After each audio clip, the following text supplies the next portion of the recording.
Chegando na área, mais um corte motivacional para você. Deixa o like e se inscreva no canal. Apenas um ser humano, apenas uma pessoa, exclusivamente a sua decisão. Não sirvam e vocês serão livres. Que nós podemos encontrar, no meio de tudo isso, o que o Hamlet, sobre o qual eu tratei aqui uma vez, dizia: eu poderia morar numa casca de noz e eu seria livre. Eu poderia morar no Brasil e eu seria livre se eu entendesse o que Hamlet e Etienne de la Boétie nos aconselham. Sejam resolutos, sejam livres, construam-se. Como a gente pode pensar a servidão voluntária na questão feminina, né? Como essa liberdade, ela altera essa mulher do cotidiano e que resposta ou proposta o Etienne daria à mulher do século XXI? É uma questão curiosa, porque se pede muito ao historiador para falar de profecia, ou neste caso, de um método quase mediúnico, né? Quer dizer, o que Etienne diria hoje. Como exercício literário é interessante, como metáfora literária é interessante. Eu vivo me perguntando o que Hamlet, o que outras personagens diriam nessa situação. Etienne foi um excelente marido. Viveu um casamento curto com uma mulher que já era viúva, o que ajudou em vários sentidos a relação. Etienne era um homem de classe média alta, casou-se com uma mulher proprietária de terras, uma vida curta e uma vida intensa. Eu tenho certeza que Etienne pensaria um dado muito incômodo: o quanto de prazer existe na submissão feminina, já que as feministas falaram exaustivamente, como Simone de Beauvoir e Betty Friedan, o quanto de dor existe na submissão. Ou, usando a expressão da Betty Friedan no seu livro de 1963, A Mística Feminina, usando a expressão dela, o lar é um campo de concentração confortável. Ela falou muito dessa dor. Etienne perguntaria: mas se é confortável, quem o decorou?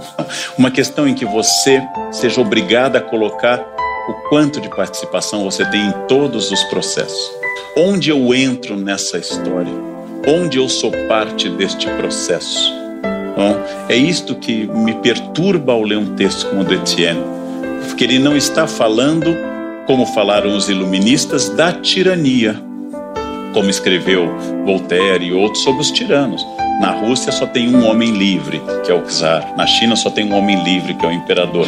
Se concentrava no tirano. Agora ele está concentrando, eu vou atualizar Etienne, no eleitor. Se, como Etienne disse, esperar em Deus o castigo dos tiranos, né, dos que nos tiranizam, também não seria ainda assim uma afirmação de servidão? Apostar num julgamento metafísico final, eu não posso dizer se é uma metáfora, um sentimento de denegação em Etienne, ou simplesmente um recurso retórico para dizer algo próprio do século XVI. Um historiador chamado Lucien Febvre nos diz que é impossível no século XVI a descrença.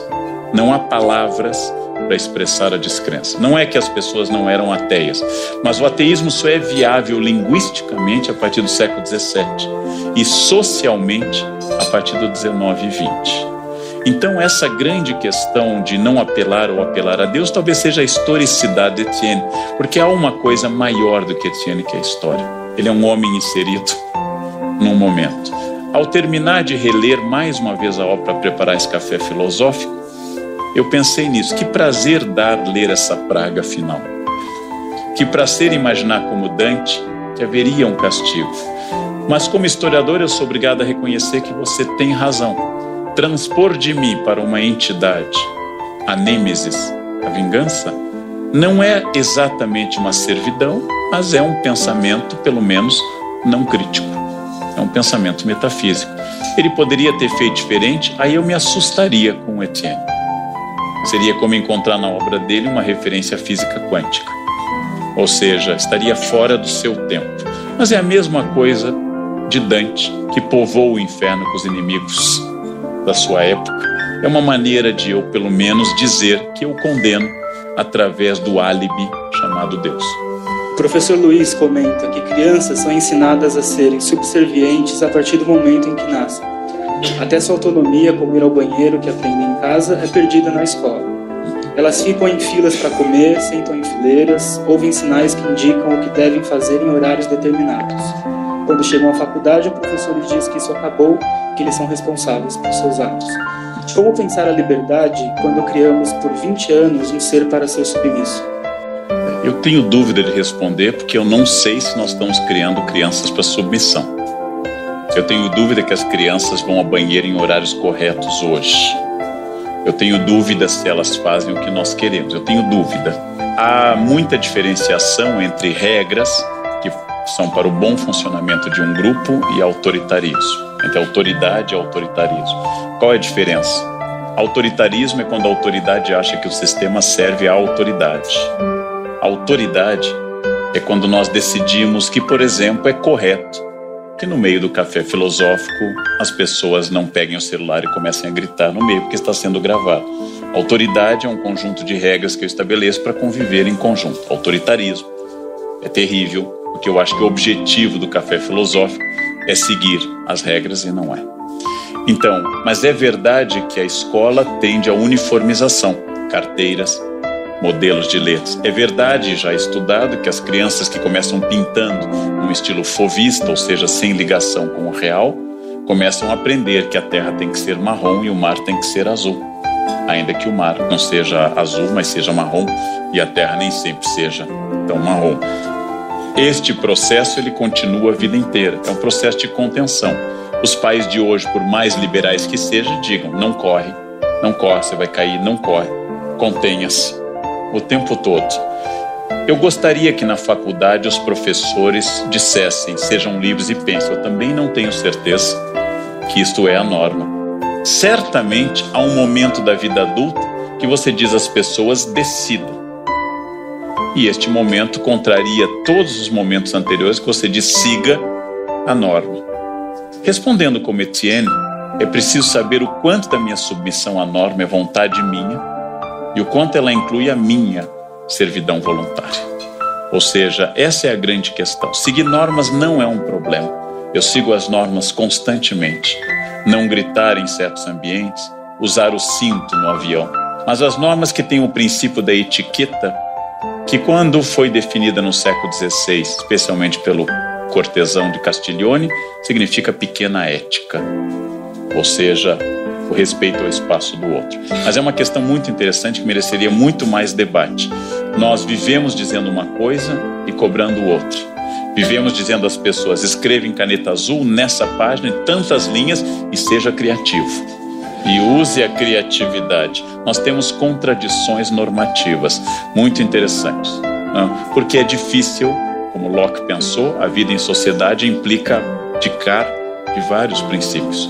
É uma contradição que precisaria de mais exame, mas é muito interessante a questão. Sejam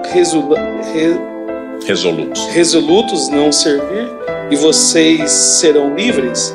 Também não é uma afirmação dessa servidão voluntária? Quando ele impõe, talvez, não sei se a palavra seria essa. Ele está dizendo, só há um caminho que é ser livre. Liberdade pressupõe que você possa fazer seu próprio caminho. É uma ação pela negação. Então, se você entender que não, que Etienne está estabelecendo uma doxa, uma opinião, e essa opinião é dele, e eu posso ser livre para ser submisso, eu acho que Etienne concordaria. Você é livre para ser submisso também. Mas ele nos convida a um desafio, o desafio da liberdade, o desafio de pensar por si, o desafio de não refletir sobre o outro, minha dor ou minha angústia. Esse desafio, ele é muito grande. Agora, você é livre para não ser livre. É uma contradição em termos, né? A liberdade não garante a felicidade.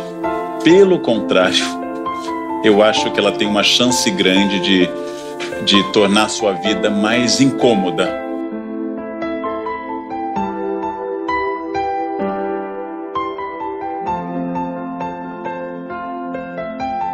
Deixe seu like, se inscreva, acesse nossa playlist com todos os vídeos do canal. Postamos vídeos segunda, quarta e sexta. Corte motivacional.